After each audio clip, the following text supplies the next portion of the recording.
Welcome to Get Real with Kacey Kasem, the podcast taking a look behind the scenes of the fantasy sports industry through interviews with some of your favorites in the business. For this episode, I sat down with Shane Manila to chat about being raised on cheesesteaks, TastyKakes, pretzels, and the Philadelphia Eagles, editing for thought process, the term content creator, writing an article for the first time, what watching football with him is like, and a ton more. Make sure to check out Shane's work with the Dynasty Trades HQ podcast, Dynasty Trades in 5 on YouTube, Fantasy Intervention on YouTube, Dynasty League Football, and Fantasy Data. Please follow Shane on Twitter at ShaneIsTheWorst. You can follow me on Twitter at @TheKaceyKasem and the podcast at GetReal_pod. Get Real is a proud member of the DAP Network. Thanks to everyone for listening to this show. Make sure to find me at the Fantasy Football Expo in Canton, Ohio, August 11th through 13th, 2023.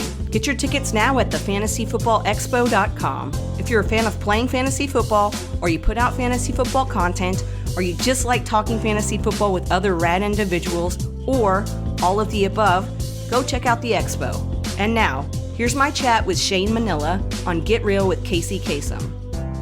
Okay, first, I hope my Wi-Fi doesn't screw up. They came out, they said, okay, your Wi-Fi is the best it can be. So we're going to go with that. Best it can be. It doesn't sound very it's fast. Promising. Well, he says this is super fast, and he doesn't know. So I'm going to just say, okay, and what are we paying for? So fingers crossed, I'm not plugged in anywhere. I just have it off the Wi-Fi. So we're going to hope. So, all right, Mr. Shane Manila is here today, and I'm very excited, as I am sure all the listeners are. We're going to get to know you a little bit, Shane. I'm so excited. It's scary. Yeah. Maybe scary, maybe informative. It's going to be a fun time, though. And I want to start off, for the people who don't know who you are, what got you started playing fantasy football in the first place, and how did that come about? Oh, man. So I'm old, right? So I'm 44, I believe. So I started playing back in, it feels like the same story as everyone. That's old. I started playing when you used to have to keep score for yourself, like in a newspaper. So like you'd wait till the next day to find out how you did, because there wasn't Red Zone, there wasn't like ESPN and all that. Like football stuff wasn't geared towards fantasy. Like now you look at the bottom of the game and the scrolls across and it tells you how many fantasy points someone scored. Back then it didn't. So I just started playing with friends and family, non-PPR. I think it was like an 8-team league, maybe. Definitely not super flex. Definitely super running back heavy. And it was just something to do. It was fun. But we used to call in our lineup the night before. And I remember being in my very early 20s and putting my lineup in repeatedly because I got hammered the night before. And literally just calling in like Sunday at like 3:00 in the afternoon to the commissioner and just being like, dude, I swear to God, I just woke up. Can I put my roster in? And he'd be like, all right, yeah. But no, I just always enjoyed it. It was something to do, right? Like I like check boxes. I like strategy, right? And in the olden days, I don't know how much strategy there was actually involved with fantasy football. It was a lot of like, I think this will work. I really like T.O. and Donovan McNabb, so I'm going to draft them. But it was just something to do. It was just something I really liked. And then I stopped playing for like 6 or 7 years. And then a buddy of mine, we started a work redraft league. And then by accident, we started talking about like a keeper league. And then my buddy said, no, what you're describing is a dynasty league. And I said, what was that? That sounds fun. Like, you know what I mean? Like, is that like Madden? And he's like, kind of like franchise mode. And I was like, oh, well, that's fun. I like franchise mode. Because I think everybody that played Madden, right, didn't like actually playing the game. The game was fine, right? But there's only so many times you can win 65-0 and go 17-0 and be a Super Bowl champ. you're like, I want this to be challenged. I want to be the GM. Like that was the fun part with Madden. Like even in the old days when you figure out how much were the concessions, how much was parking. And I was always, for what it's worth, I was always an asshole. I was a terrible owner. I would like the concessions. I would mark up as high as possible. The parking was as high as possibly could be. Like I was just a mean owner. But no, I mean, look, franchise mode is where I learned like a dynasty and then just started playing it. And I have OCD and ADD and all types of Ds. So once I started playing, it was like, oh, well, I can't just do one league, right? Like I got to do this online. And I'm like, all right, so I'll join 4 leagues. And by like the second year, I was in like 20 online leagues with just random people that I didn't know. Like back then, I think Ryan McDowell had hyper leagues. I think that's what they were called. And then there was also Data Force. I think I might be making that up. But there was all types of like commissioned leagues like that you would just join, like, and didn't know anyone. And just I joined so many of them all at once. And it was just, I was hooked immediately. It was like crack cocaine mixed with heroin with a little bit of sugar. I know about sugar, so at least I. So yeah, are you in any of those leagues still? No, they were all single QB because I thought Superflex was blasphemy.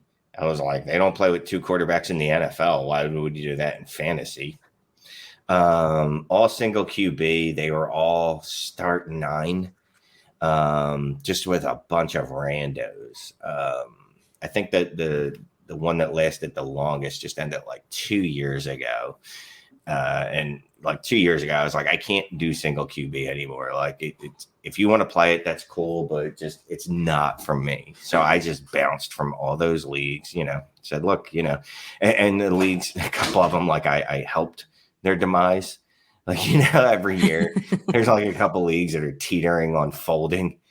You're like, well, if I just go into the chat and I sow some discontent, maybe I can just help this league fold, and then I don't have that awkward conversation of leaving it.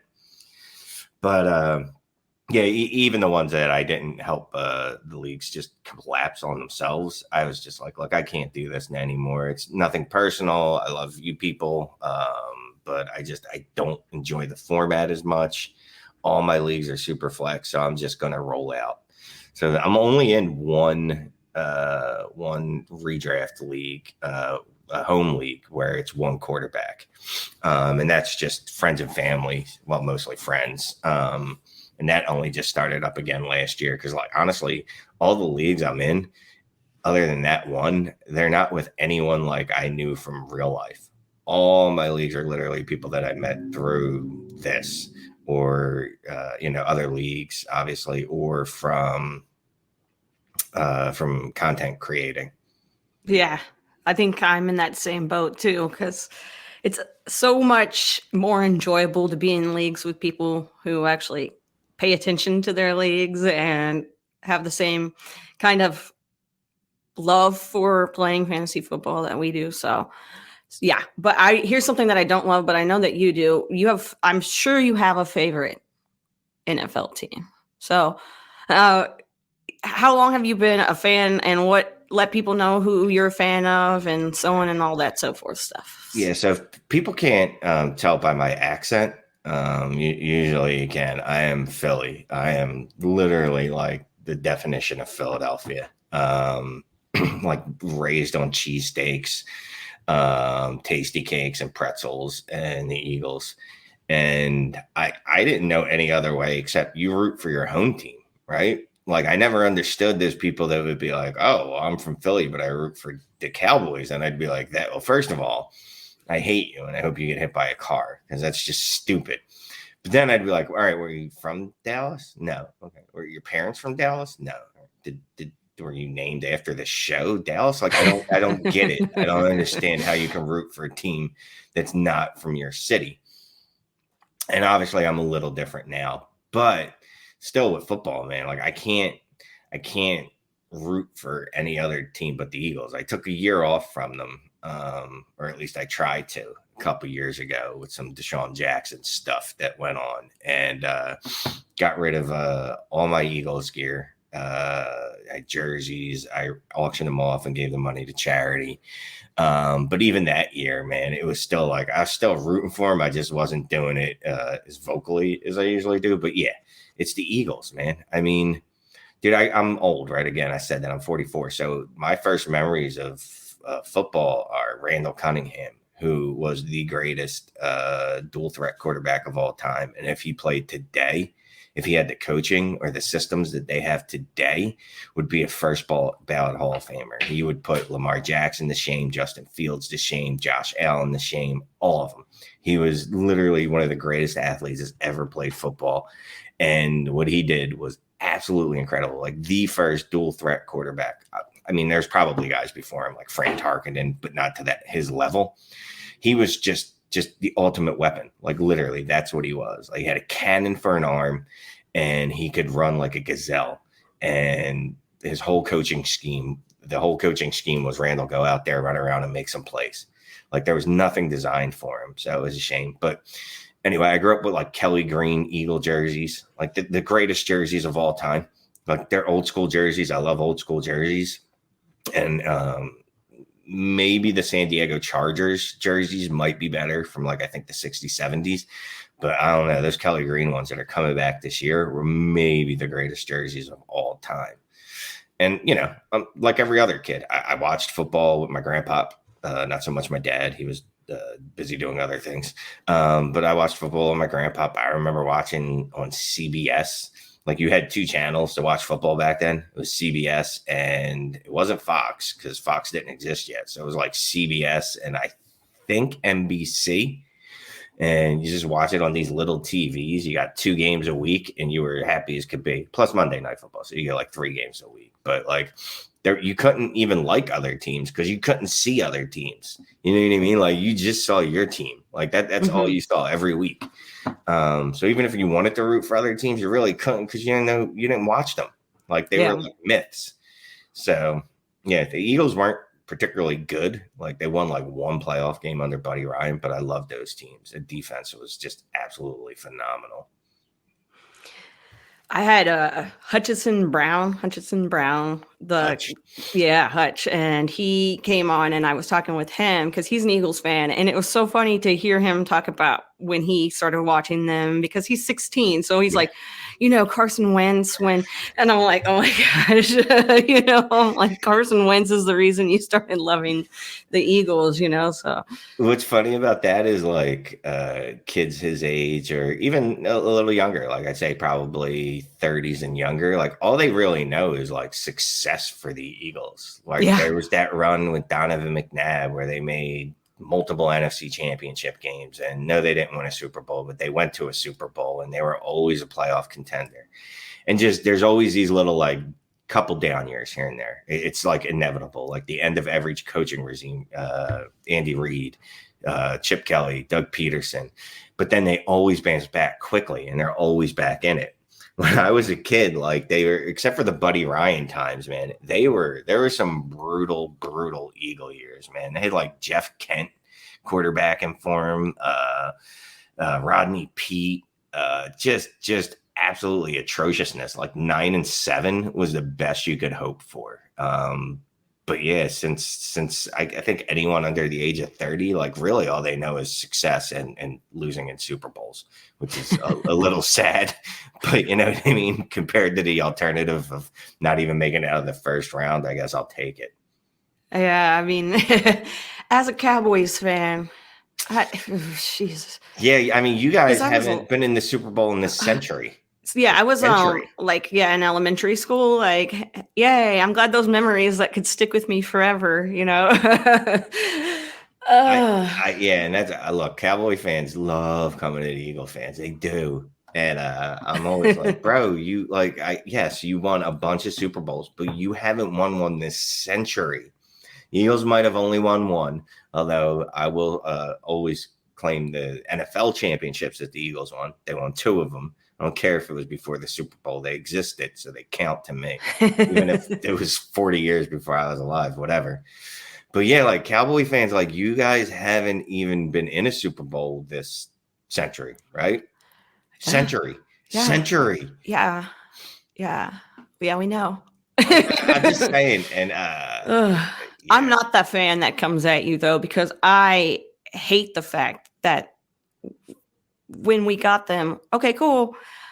As a kid, you're like, sweet, you know, and then like what? You know, as an adult, you realize what's really happening, and you're like, oh my gosh, blah blah blah. Why is this what we're dealing with every year? I don't know. I'll tell you what, man, after losing 2 Super Bowls now, what is it, 2 that we've lost in a row? Something like that. Well, not me. I obviously don't, because they wouldn't be making the playoffs if I was on their team. 44-year-old out of shape smoker probably wouldn't be very helpful to the team. Losing in the Super Bowl sucks. Like I almost feel like it's better to lose in the first round of the playoffs, even though I said earlier, at least we made some Super Bowls, right? But at least by the time the Super Bowl rolls around, like you're over it, kind of. You're like, yay, but like there's no over it now. It's like if the Eagles don't win a Super Bowl next year, like it's just going to continue to haunt. And part of that is like the Phillies lost in the World Series too. And if you like soccer, which whatever, I don't, the Union lost in the championship as well. So it was like Philadelphia, like 3 out of the 5 major sports made it to the championship and lost. Like, how do you do that? Like, how do you not win one by like, come on, man. And I don't even want to go to the parade because I've been to the Phillies parade. I went to the Eagles parade a few years ago when they won it 5 years ago now. And the parades were awesome, but I don't want to do that again. I just want a day off from work without having to call out. Like, that's all I want.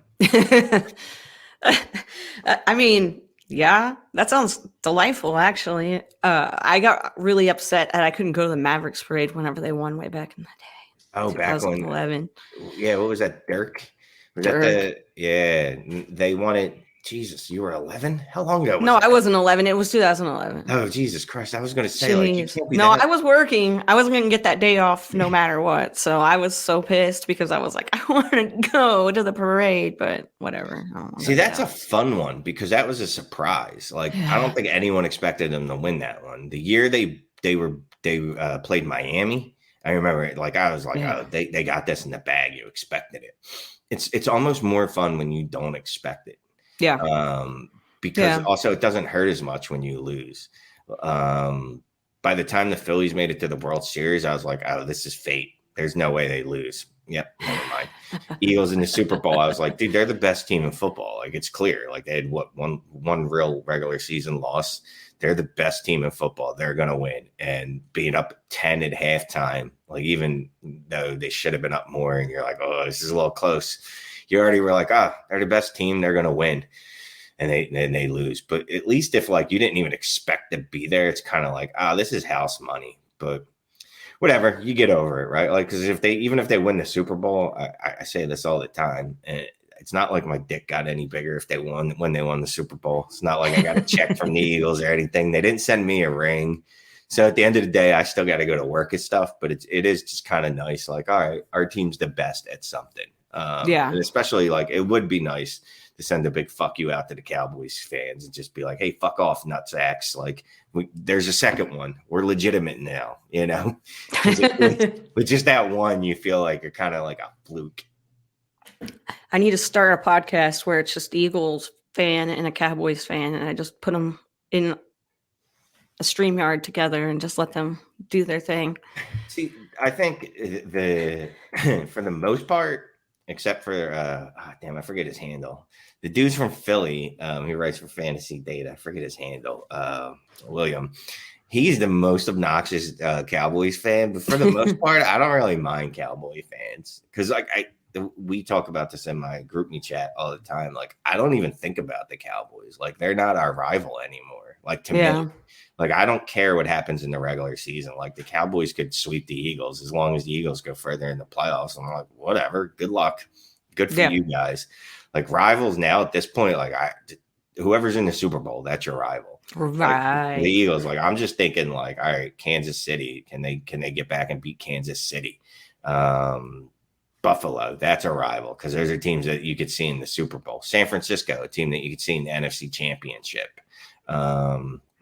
but not the Cowboys. Like, no, you don't worry about them. Like, to me, as an Eagle fan, you don't worry about them because they're not going to win in the playoffs if they make it to the playoffs. They're just not. I mean, we'll see when they add Bijan to that roster. It'd be a little scary unless, of course, the Eagles draft Bijan, but really don't think about the Cowboys like that. Like, I don't get, when I was a kid, obviously it's different. You used to get up for Cowboy Week.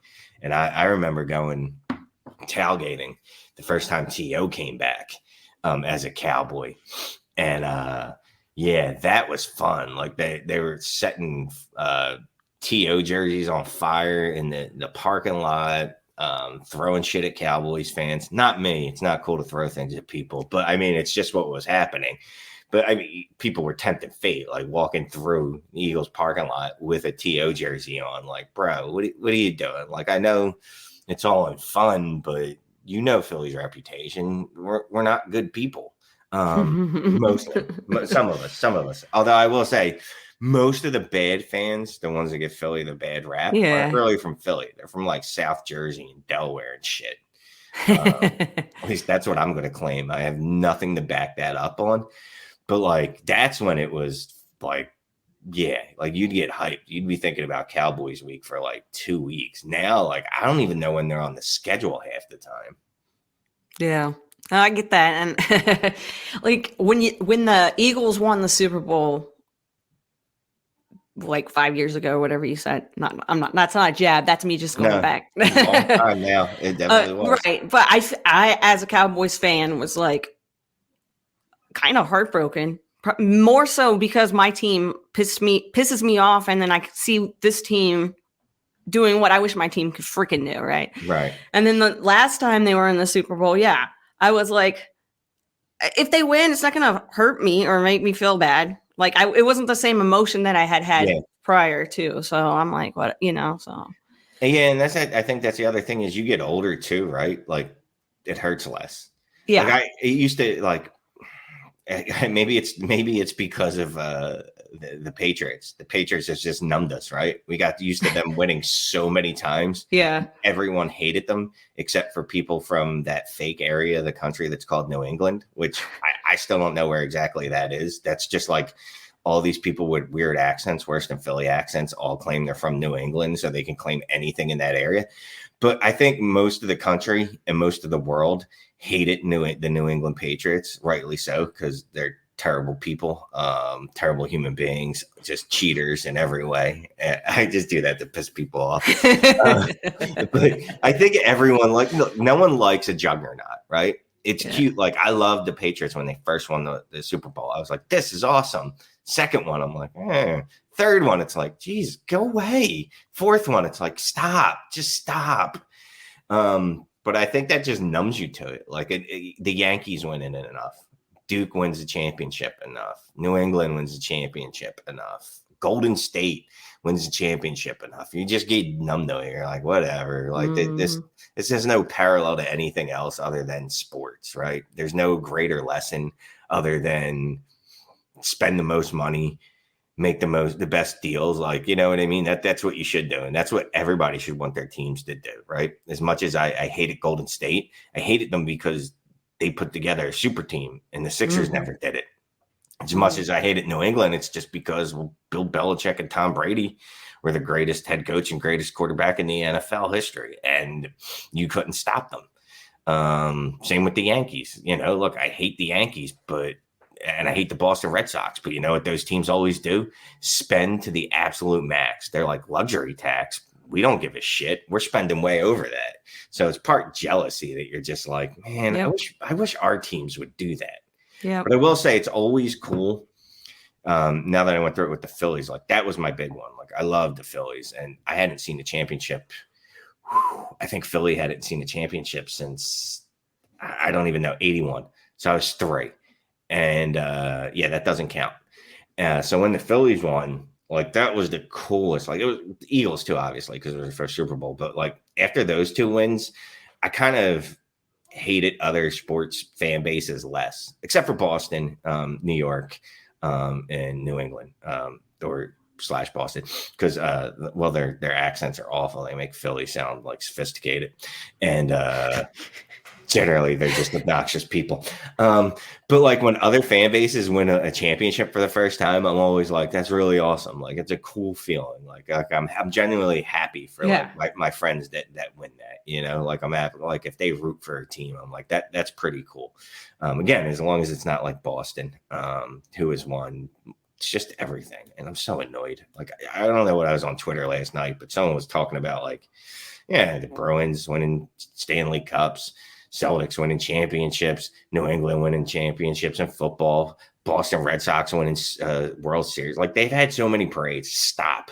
More people need parades. Like we need some communism in sports. Give it to the other teams, specifically Philly teams. Specifically, well, it is cool though to see other fan bases get to experience that. Yeah, and it's really like it's sweet to see how excited people get that. You wouldn't even think we're gonna get that excited. Like I'm just thinking back to like when the Mavericks won again, because I don't have anything to hold on to, because like the Rangers were in the World Series for a few years in twice, right? Didn't they? Yes, 2 years, and that was heartbreaking, because it was just like that was really heartbreaking. But I want to get happier stories. So we're gonna talk a little fantasy football, but not the way that most podcasts do, where I ask you questions about how you feel about players and stuff, but more like going from redraft to dynasty, for instance, is kind of a big deal. It is. And a lot of people get kind of nervous taking the next step, going from their redraft leagues to playing dynasty. When you first started playing dynasty, how did you go into it? What were kind of like the things that you had to kind of overcome to get better at playing dynasty? I think the usual stuff, right? You don't know how valuable rookie picks are, because you're like, well, that's 2 years from now. Like, what's a rookie pick? Like, you not knowing how to value players correctly, age curves, things like that. You're just like, I don't have any idea, because redraft is literally, all right, reset every year, reset every year, reset every year. It doesn't matter if a player's 35 or if they're 25. Like that, their value is the same as far as the age doesn't matter.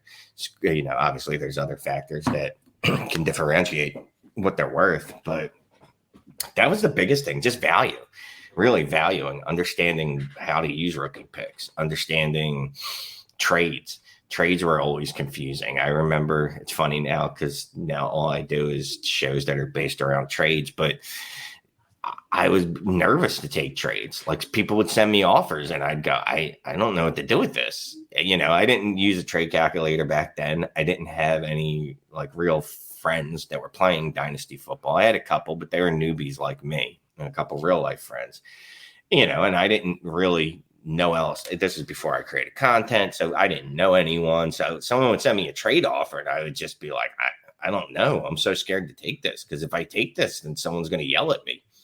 And more than a few times I took trades, and then people would be like, that was a brutal trade. You are, you don't know what you're doing. You're pretty stupid.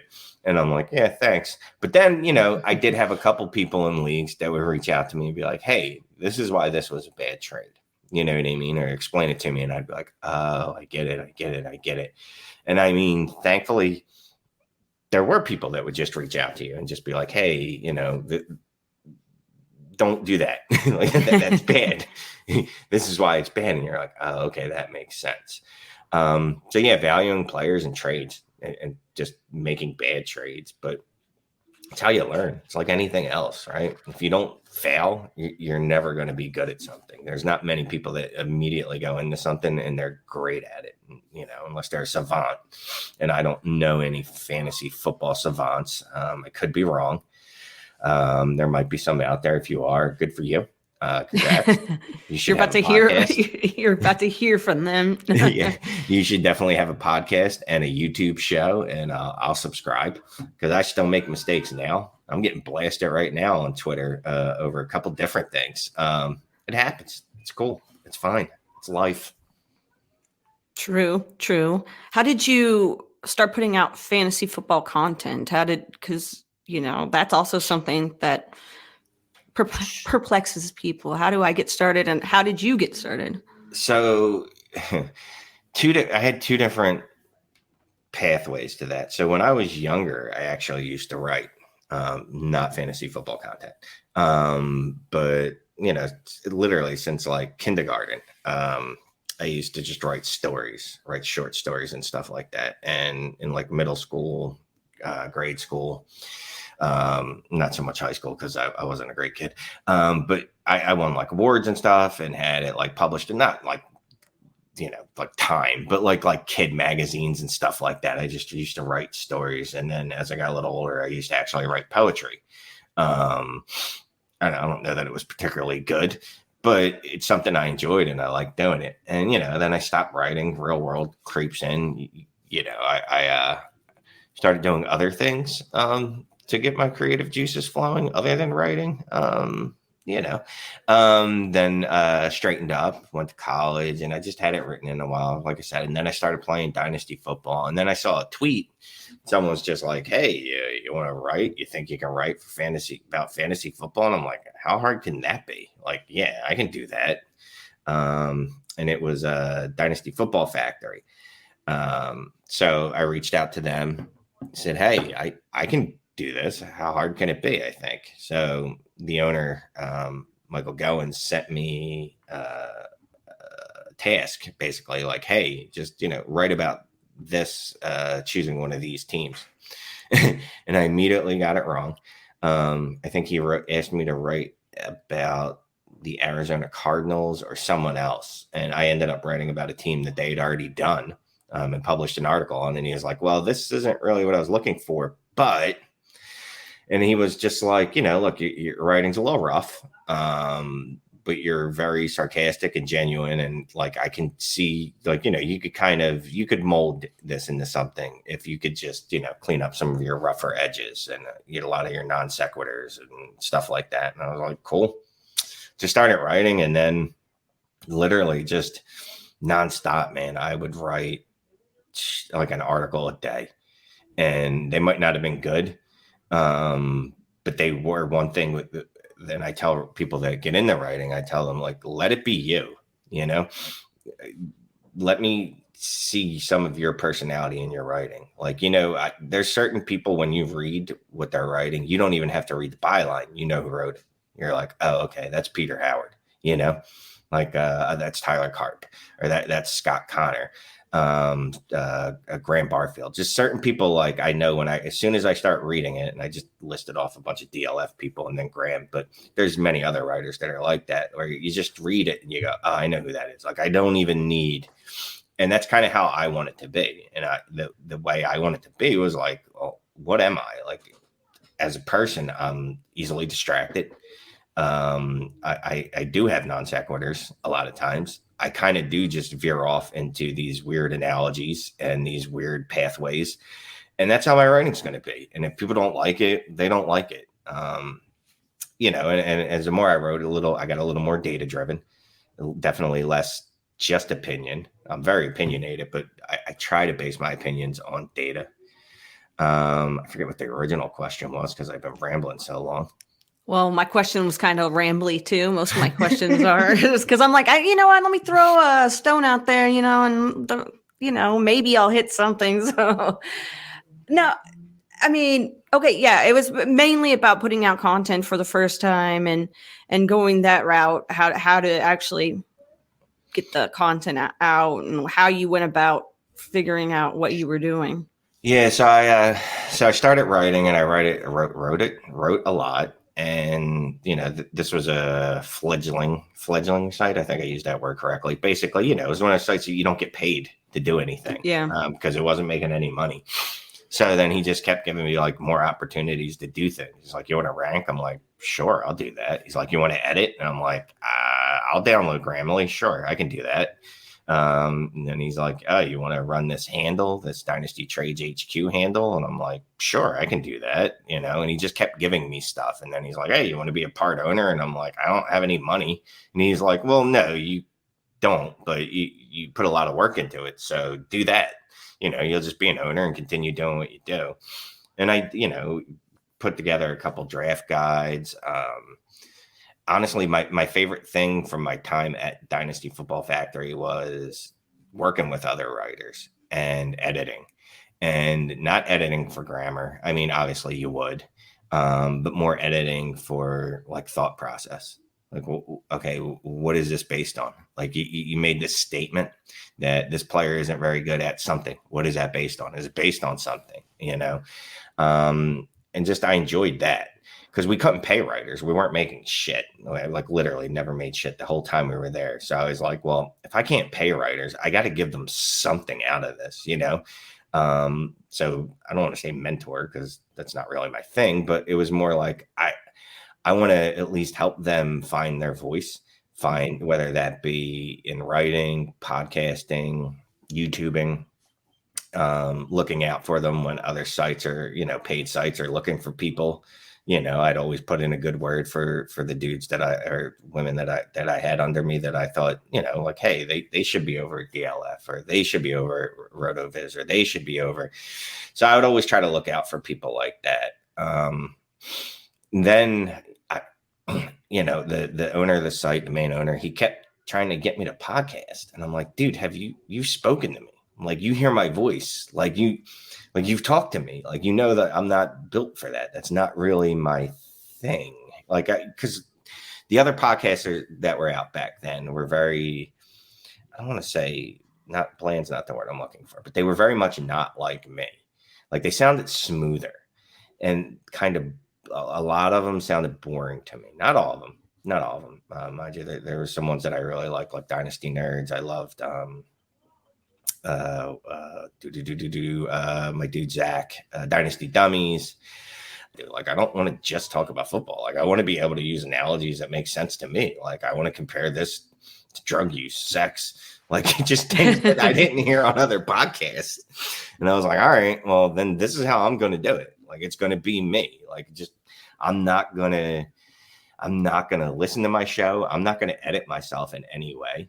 I don't have a filter in real life. I'm not going to have a filter on the mic, and people are either going to like it or dislike it. And, some of the comments that I've gotten in the past have been like, dude, what are you talking about? Like, just get to the fantasy football content now. Like, and I'm like, well, that's not like that'll be there. But you know what? Also, I'm probably going to talk about my dating over the last few years, because to me, it's interesting. And if it's not interesting to you, well, fucking turn it off. Hit skip. You know what I mean? Like, no one's forcing you to listen to this podcast. You listen already, and I have this terrible accent. If you can make it through that, like, you can make it through just about anything. And then I got bullied into doing a YouTube show with my buddy Scott Connor and Clay Pandemic. You don't like his real name out there, last name. So we ended up doing a show now. I skipped some steps along the way. I left DFF at one point because my wife left me, and I was in a bad place. And I was like, I don't have the bandwidth to run a fantasy football site anymore. And when I said that there was, I think, 2 other co-owners. The one was really cool about it. He's like, dude, I get it. I understand. You ever need a drink? Let's hang out. And then the other one's like, well, could you just stay on and maybe just write? And I'm like, dude, like, just, that's not what I need right now. You know what I mean? Like, no, I need to disconnect. So I left there. Luckily, prior to us leaving there, the podcast, Dynasty Trades HQ, the site actually owned all the podcasts. There was like 5 or 6 different podcasts for DFF. And against my wishes at the time when I was an owner there, the primary owner said, I don't feel like dealing with these podcasts. I don't think they're worth it. I'm just going to give them to the people because they belong to the sites. And I was like, even as a person that did one of the podcasts, I was like, I don't think that's a great idea, but he overruled me. So like a year later, when I ended up leaving, I'm like, all right, well, I still have Dynasty Trades HQ. I can still do that. Eventually, I was like, I kind of miss writing. And I reached out to DLF, Ryan McDowell, who I'd spoken to, previously before that. And was just like, dude, can I get back in writing? Like, they'd asked me a couple times if I wanted to write for them. And I was like, hey, if you're still looking, if you're still interested, I'd love to come aboard because I just want to get back into writing, got into it again. So I've been writing for DLF for like 2 years now. geez, Dynasty Trades HQ podcast is like 5 years old, and then started doing fantasy intervention on Wednesday nights with my buddy Chase and Jacob and Alligator Jay every Wednesday night for the last couple of years, and then Dynasty Trades in 5 on YouTube. I don't know, maybe a year and a half now with Clay and Scott. And it's just funny because every step along the way, I'm like, I don't know if I want to do that. Like, I don't know if I want to podcast. And now I love it. Now I'm like, I don't know if I want to do a YouTube show. Like who wants to just watch us talk about fantasy football? Like, it's one thing to listen to it, but who wants to watch us? But now it's like my favorite thing. We live stream on Tuesdays, and honestly, it's the best night of the week for me. Other than Fridays when I get my kids on the weekends, but like Tuesdays, like during the work week, it's the best day to me. I'm like, oh, I get to go live stream now. Like, and it's just awesome. I don't know. No, that is awesome. It's always nice to have something to look forward to, right? Right. So help get you through the day. And that's awesome. Yeah. Whenever I know that I have a podcast that I'm going to be talking to somebody, like knowing that I'm going to get to talk to you today, I was like, sweet. It really does kind of brighten your day to know that you have something to look forward to. Right. So great. That's a great observation there. And yeah, you are all over the place. You've got a lot of stuff that you are, you have your imprint on. And how do you balance all of it? Because you got so much going on. I mean, I don't know. So, I mean, I just I don't date that much. So there's that. Yay.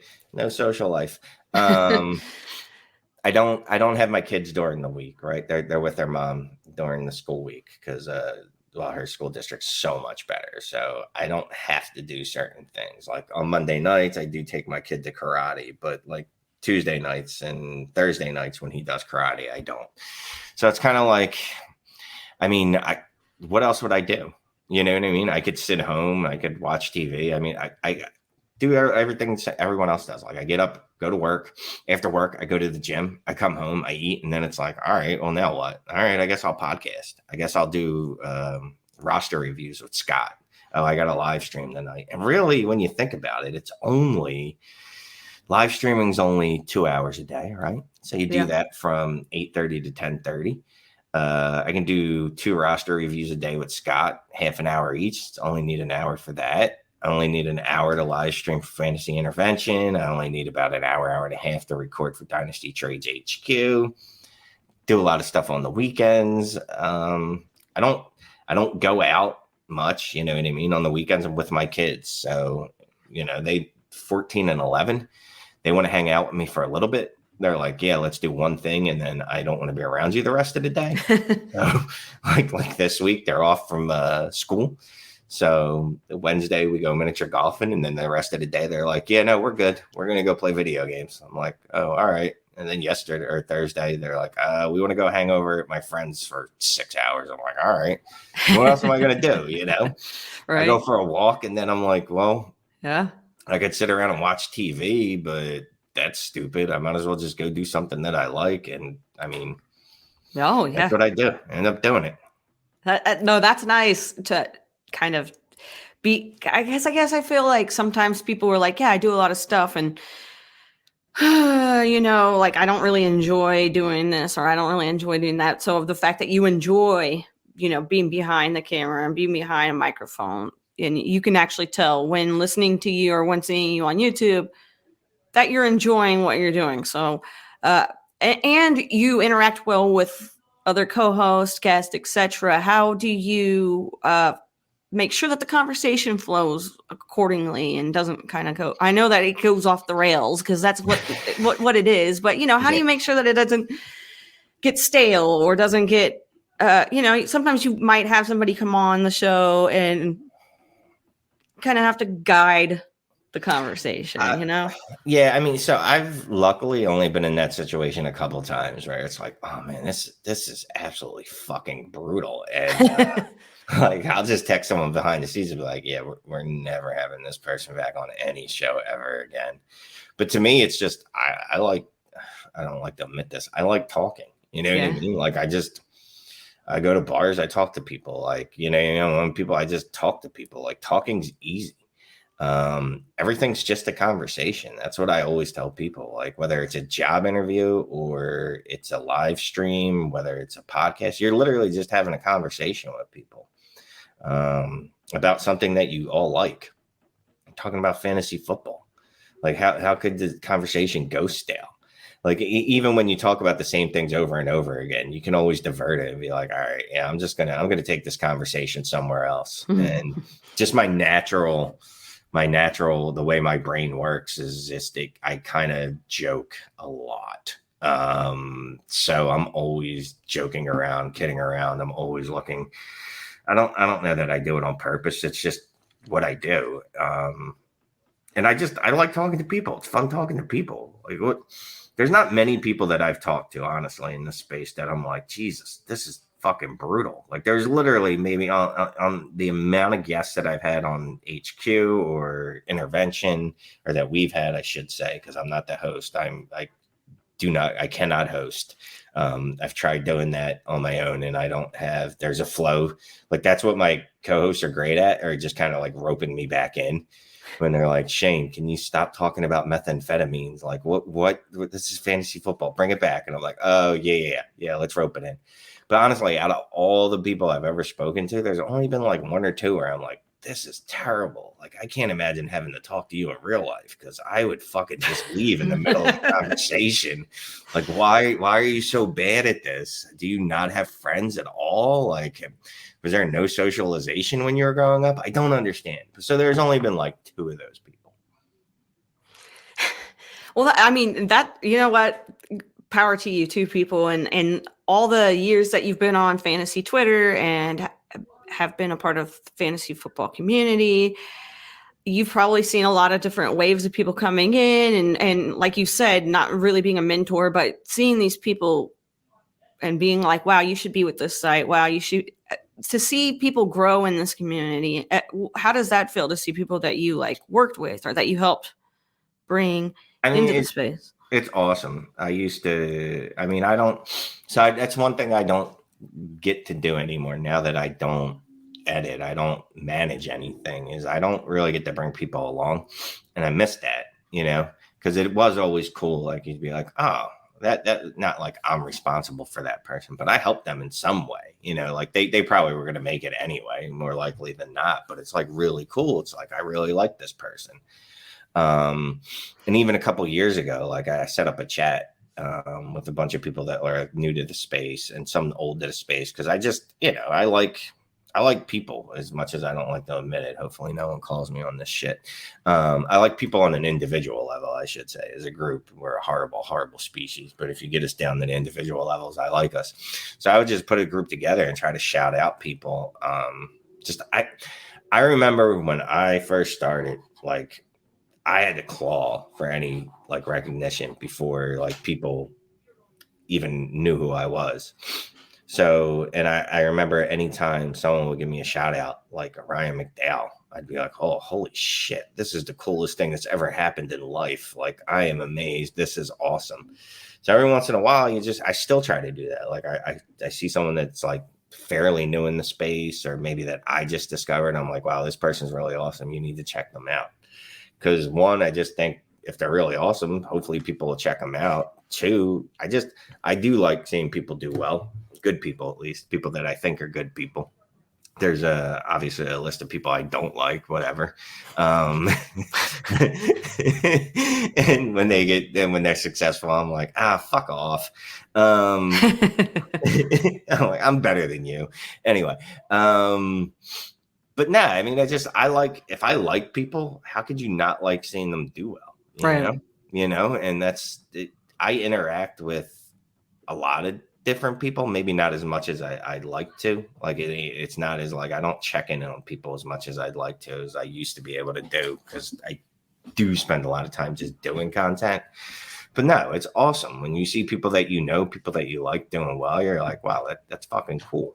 Like that, it's good to see people. It's good to see people that you like doing well. Like Scott Connors, my co-host on Dynasty Trades in 5. And before that, we used to do a show on DLF, Manic and Chill. But was really infrequent, and it was really like, we need Clay. I don't know if anyone's ever, if you go, you probably find that on DLF. Me and Scott would just ramble for like 50 minutes on one topic. But like I see him blowing up, and I'm like, good. Like that's my dude. Like I like him on a personal level, obviously, and he's my co-host. And I just want to see people that I like, that I think are sharp, that I think are smart, that I think are awesome, do well. Yeah, I mean, it is great to see, especially because there are so many people that put out great content. And yeah, to be able to just like support people, the community is great in that aspect of the support, and having like the expo, the fantasy football expo, having Scott Fishbowl where people can interact with all kinds of people and learn. I mean, I've met so many people through that, and just to see that community. Do you remember how Twitter played a role in your fantasy journey? Or because I mean, fantasy Twitter is kind of insane. Yeah, I mean that's where everybody finds you, right? And that's where I remember Ryan McDowell used to do these lists every year, and he'd do like best under 1,000 followers, 5,000 followers, 100 followers, best new podcast, all this just type of stuff where people would find you, like no one knew you. And it was always awesome when you'd get a tweet from like that. From, I keep saying Ryan, but that's the one I remember the most. Like Ryan would, and he used to do this all the time. He would just tweet out like, "Hey, I just discovered so and so." Not just me, obviously, but he like, "I just discovered so and so." But when he would do that, next thing you know, you wake up and you're like, "Oh my god, I got 20 new followers." And when you have 100 followers, you're like, 20 new followers, that's crazy. Like I remember when I broke 500 followers, and I was like, wow, this is absurd. I can't believe this many people follow me, and then 1,000, etc. But I connected with so many people on fantasy Twitter that I ended up liking, right? It's funny. Back then, what was it? 80 characters? I don't even remember how many characters we had when we started 6 years ago, when I started 6 years ago. But like you could get the sense of people and the sense of their thought process, and just if you like them just off their Twitter, and then you start talking to them in real life, and you're like, oh, I do like this person. Like that was a good call. And you know, sometimes you'd be like, oh no, this person's terrible. I didn't know that they were like a right-wing zealot. I should have. I don't want to be their friend. But you know what I mean. Look. Largely, I'd say fantasy Twitter, is very fun. You know, people complain about it like it's toxic. I'm like, it's toxic as you make it. You know, like all my interactions with people for the most part are good. Find the right people. You're not following the right people, or you are the wrong person. Yes. Right. And you remember there used to be a couple of people in the space. Remember 14 Team Mocker? Yes, I do. Who were just absolutely terrible people. And then when I remember, at least their Twitter persona, I don't know from a real life perspective, their Twitter persona was absolutely trash, right? And I remember interacting with them, and then just one day being like, why? Like, why? Like, why am I giving this oxygen? Like, that's how fire continues to breathe, is when you give it oxygen, or continues to live, you give it oxygen. If you take away its oxygen, it suffocates, it goes away. And it's like, I'm just going to suffocate it. Like, if it's not people that I like talking to, like if they're just combative to be combative, like if they're name calling, it's like, yeah, look, I know it's the real world, but I don't want to interact with it. I'm not going to interact with it. And most of the people that I interact with on Twitter, I just found were cool, or I wouldn't interact with them. You know, I'd be like, And yeah, I mean, I follow a few more people than I used to, and I have a few more followers than I used to, but I try to, I don't know. I still try to interact with people if they're cool. Like, and people that are dicks, I'm just like, no, I'm good. Like, there's no need for me to feed into that. Right, exactly. It took me a minute to learn that too. Like, and now, life is so much better on Twitter when you don't deal with all the nonsense. So definitely. But whenever I talk to people on this show, and we're talking about podcasts, one of the first podcasts that you've listened to, or one of the first podcasts that kind of got you into putting out content, I've had people bring up Dynasty Trades HQ as, I wanted to put out that kind of content. Like, just speaking to, like, I don't, was it Russ? It might have been Russ, could have been Russ, probably was Russ. But, putting out trade content, putting out something that's different than what the normal podcast is and focusing on certain things. How do you come up with what you guys are going to talk about? Do you have a show sheet? Do you have a rhyme or reason to it, or how does it go exactly?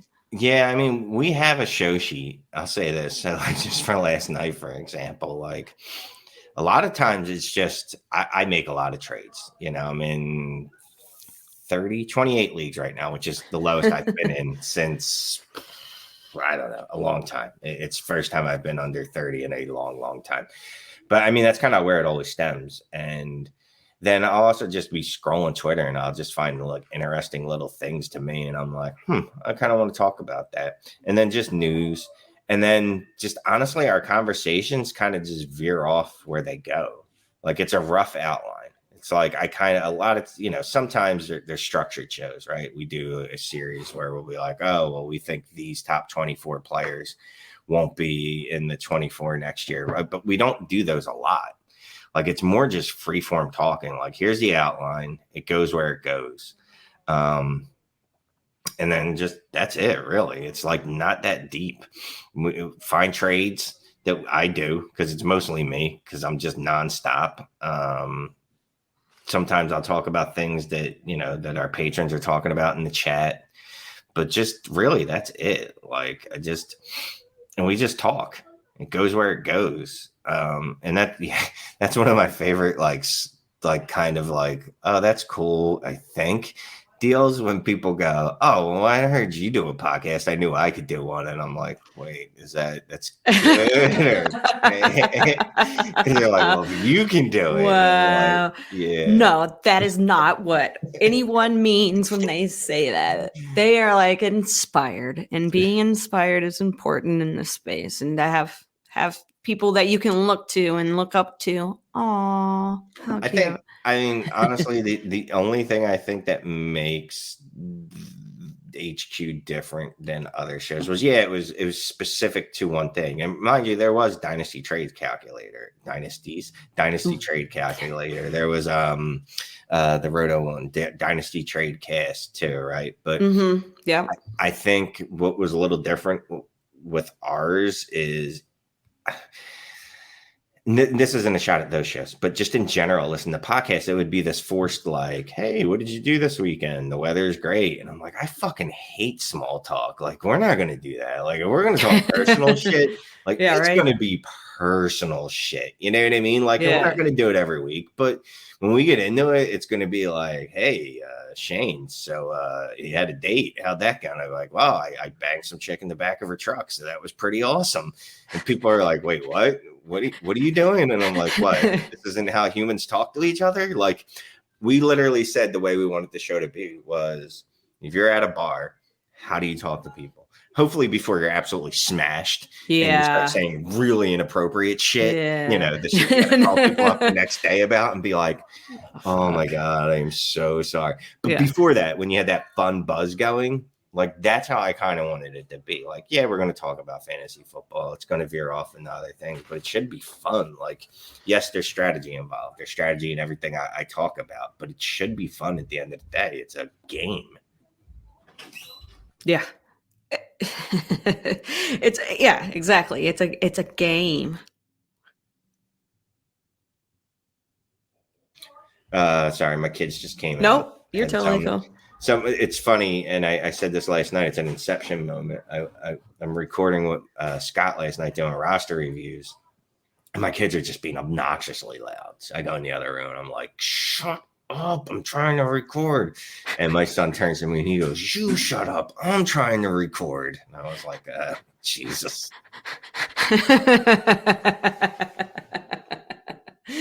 Oh, man. And then I kicked them. Because you can tell me, shut up. You can't beat me. You're 14. You can't beat me.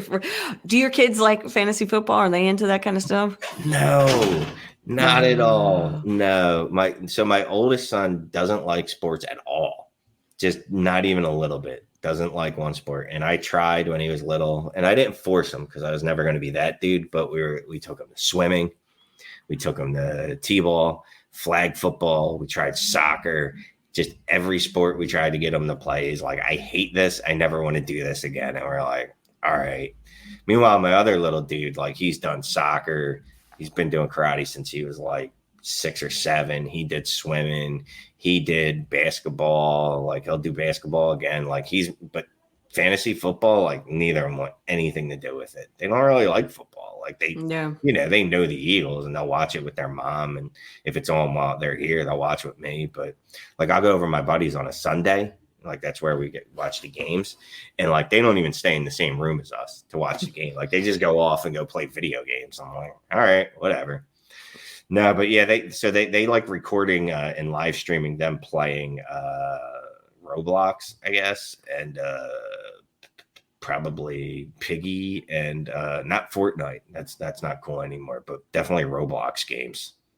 Oh yeah, those Roblox games. I hear that's the cool stuff right now. So. The graphics on it are trash. Yeah, like they play it. I'm like, bro, like you don't understand the struggle we went through to get to the graphics that you have now, and right. You're going right back to playing on some like 28-bit type of looking game. Like, what are you doing? But whatever.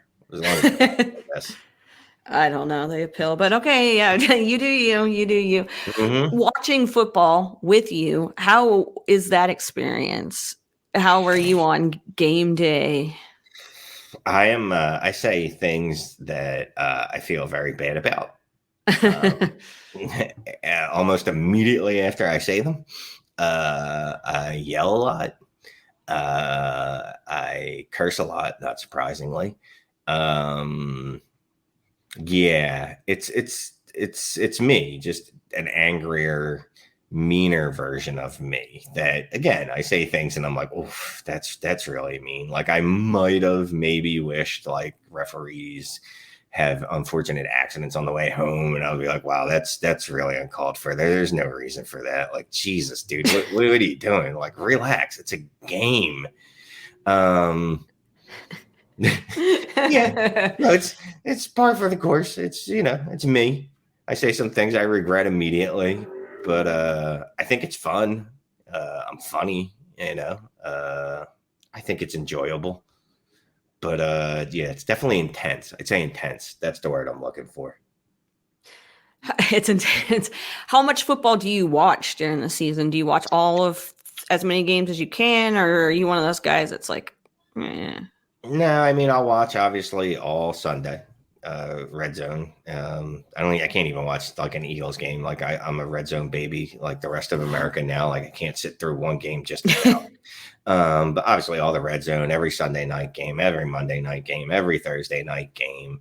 I even try to watch some XFL and USFL and AAF if I can, but it's usually awful. I'll watch CFL. I know it sucked because there was a pandemic. But during the COVID season, when there were games felt like every night, that was just awesome. When they had to push games back to Tuesdays, and I think we had a Wednesday night game, I was loving it. Like if we could have a game every night of the week, I would watch it. Do you, with Dynasty, we were talking earlier about young players and things like that being in college. Do you watch college players? Do you watch a lot of college football, or how does that go when it comes to Dynasty? So I honestly don't watch a lot of college football. Like I'll watch obviously like the big games on Saturday night, whatever's on, because basically there's nothing else on a Saturday night. I don't want to watch a movie, so I'll watch college football, and I'll watch some during the week, like on Tuesday nights. I think the MAC still has game on Tuesday nights, or just I don't even know what nights, but once in a while I'll watch college football. But I don't get buried into it just because I didn't go to like a big college. So I definitely don't have like a rooting interest. So it's like I've never been one of those people. It's like, oh, go Penn State, and also I let real life stuff interfere with how I feel about certain programs. Yeah. So Penn State's had some issues. So I could never really be like, oh, I love Penn State, but I like college football fine enough. I'll watch it. It's not like I'm like, oh, this is terrible. And if there's specific players on, like, if Bijan was playing last year and it's on a primetime game, or if it's on, I'm like, all right, I need to see that. If CJ Stroud, Bryce Young, stuff like that, or guys like that, I'm like, yeah, let me check this out. But I probably wouldn't go out of my way to watch a college football game. So for the people, I was going to say, though, I did go to Penn State versus, I believe it was Kent State last year, and that was fun. Yeah, and going to games is always a whole lot of fun anyway. Yeah. So, but for people who are looking to get into Dynasty and they think that you need to know a ton about these college players and that you need to always watch, the games and everything, how do you prepare yourself for like going into a startup draft and getting your mindset ready for that? So being a content creator, oh God, I hate that fucking word. Okay, someone that does fantasy football Me too, and YouTube shows.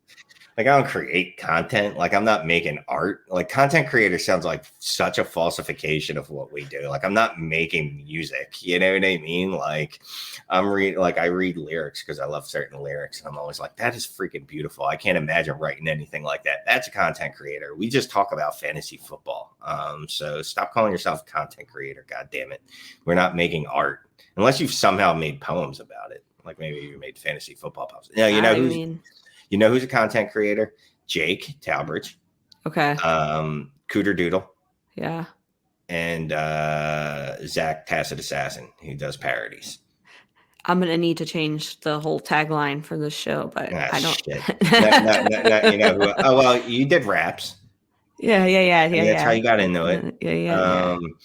Who else? All the people that do the graphic stuff. Okay, so basically everyone else but me is a content creator then. So I'm just a dude that talks about fantasy football. Now that I figured that out. Here's a fun thing. You don't need to know anything about the college players until they come into the pros. You don't.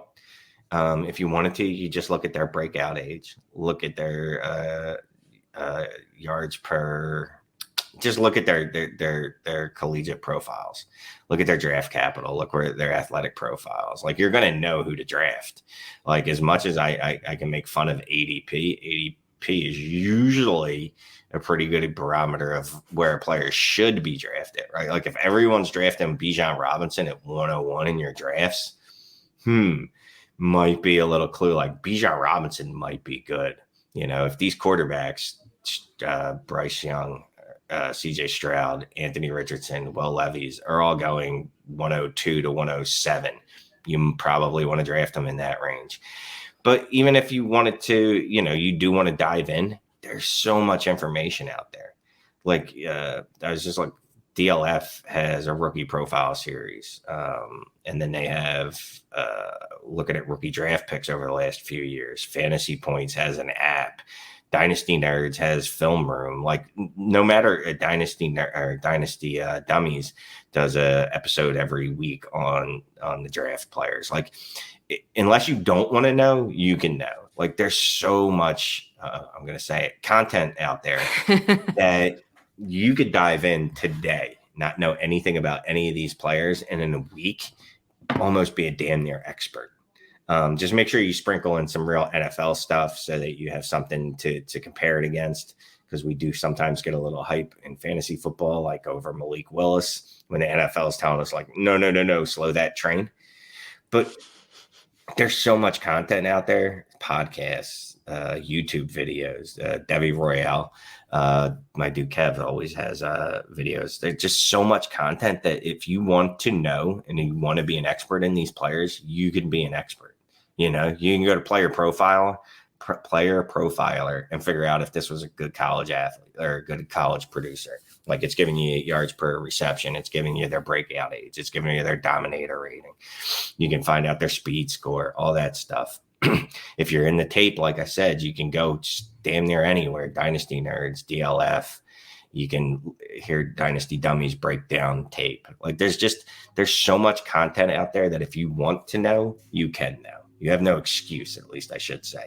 You can't say, oh, I don't know these college players. Like, well, then that's on you, because literally from this time that the season ended to the NFL draft, and then even after that, there are shows just every day dedicated to college football players that are coming into the NFL.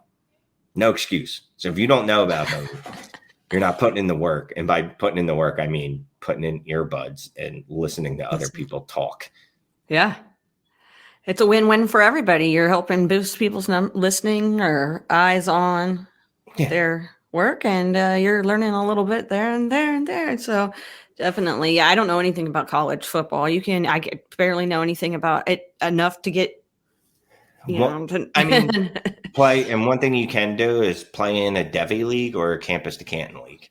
If you don't want to get too deep with it, playing like one Devy league, right? Where the Devies don't even have to be that deep. Maybe there's like every team can have like, maybe there's 48 total Devy players. Like you'd be surprised how much you can learn when you're in a Devy league. You're like, oh, wait, I need to draft these guys. I'm going to do a little bit of research. Like who's the top 100 Devy players?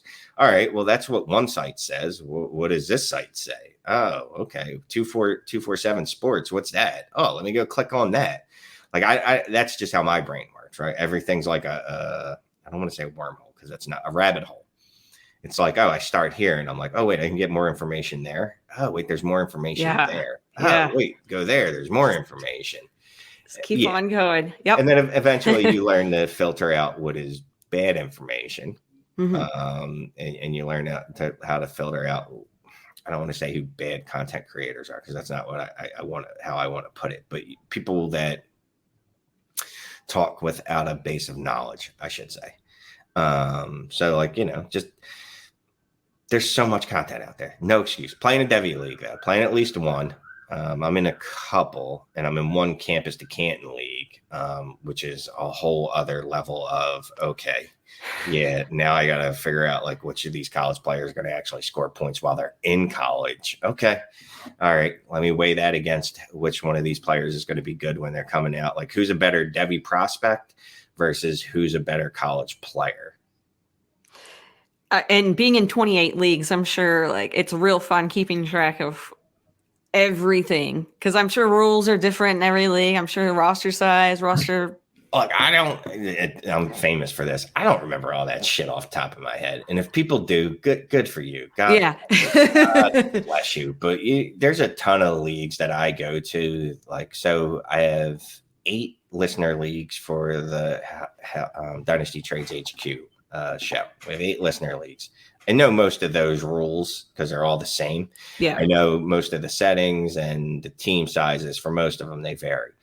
But, the other 20 something leagues I'm in, like, I'm not going to remember that off the top of my head. I'm going to go, well, it's definitely 12 teams. I know that. I know it's definitely Superflex and it's some version of PPR. And then every once in a while, if someone offers me a trade, I need to go, all right, let me go check the scoring and make sure that, this makes sense.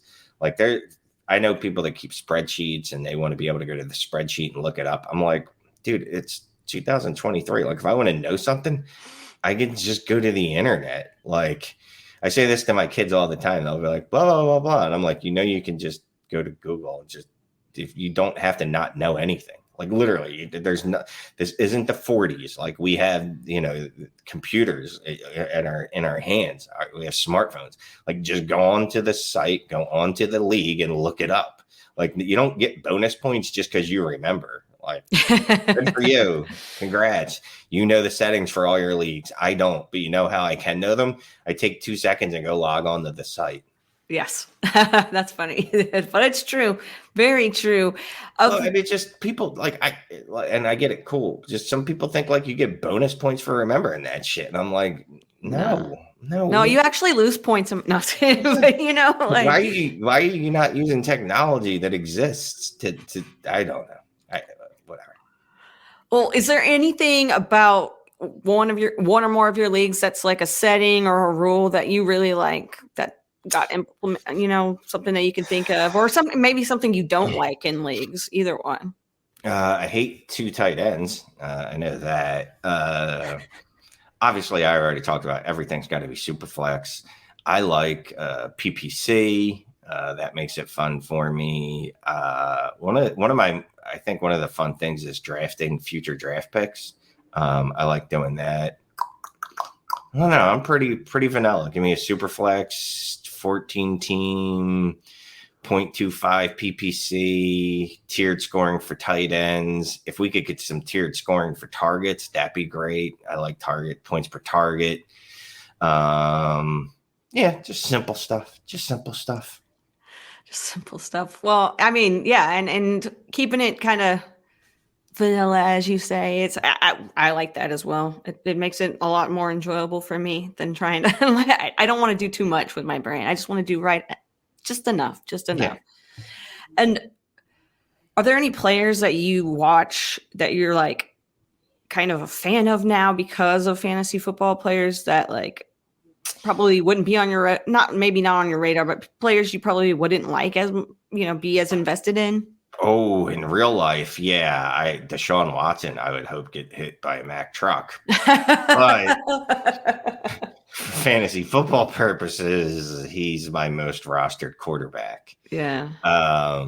So yeah, like I used to be on this big kick of where like I couldn't root for you in real life. I won't root for you in fantasy. And then I'm like, they have no correlation. And it doesn't matter if I support this person in real life or not. Like their life's going to go on. I don't think it matters to Deshaun Watson if I own him in any fantasy leagues. Like, you know what I mean? Like, I can't imagine he's like, damn, Shane doesn't have me in any leagues. What is going on, bro? Like, why are you why are you doing this to him? Like, what, just because I'm a sexual predator? Like, yeah, well, you're kind of a scumbag, but like it doesn't affect him in any way.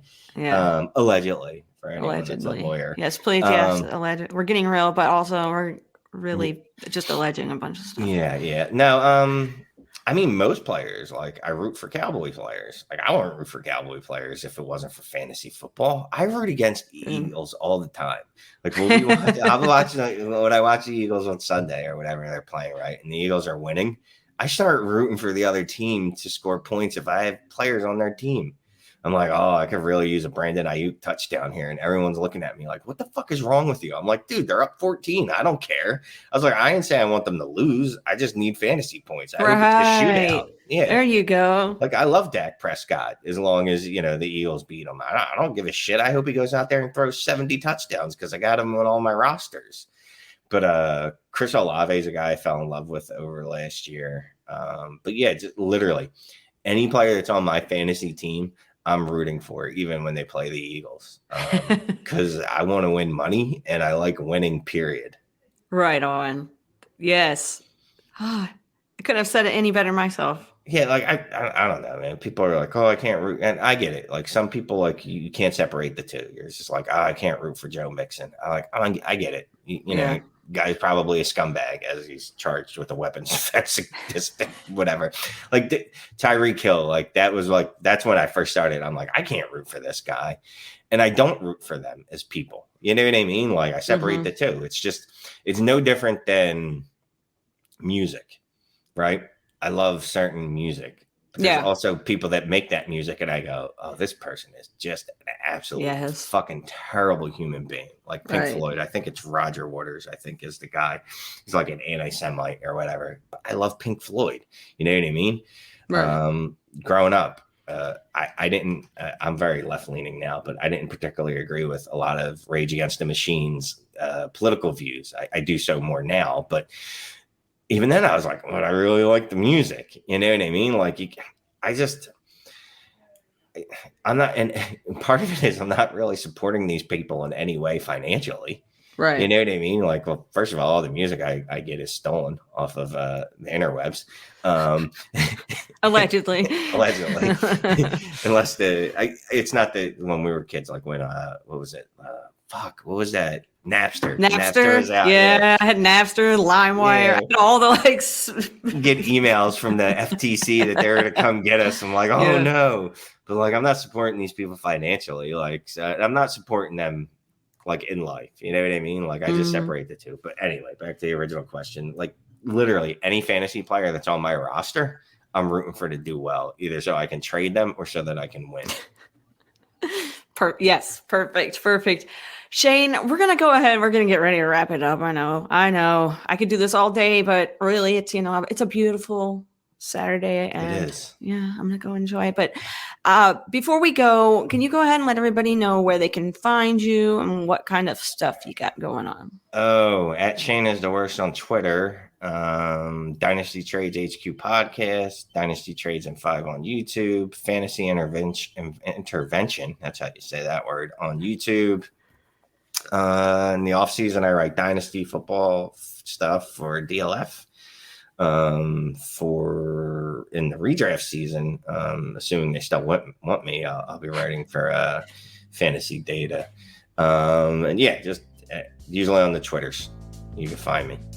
You should go find him. So go follow Shane on Twitter and make sure that you come back next week for another episode of Get Real with Kacey Kasem. And remember to stay rad. Rad.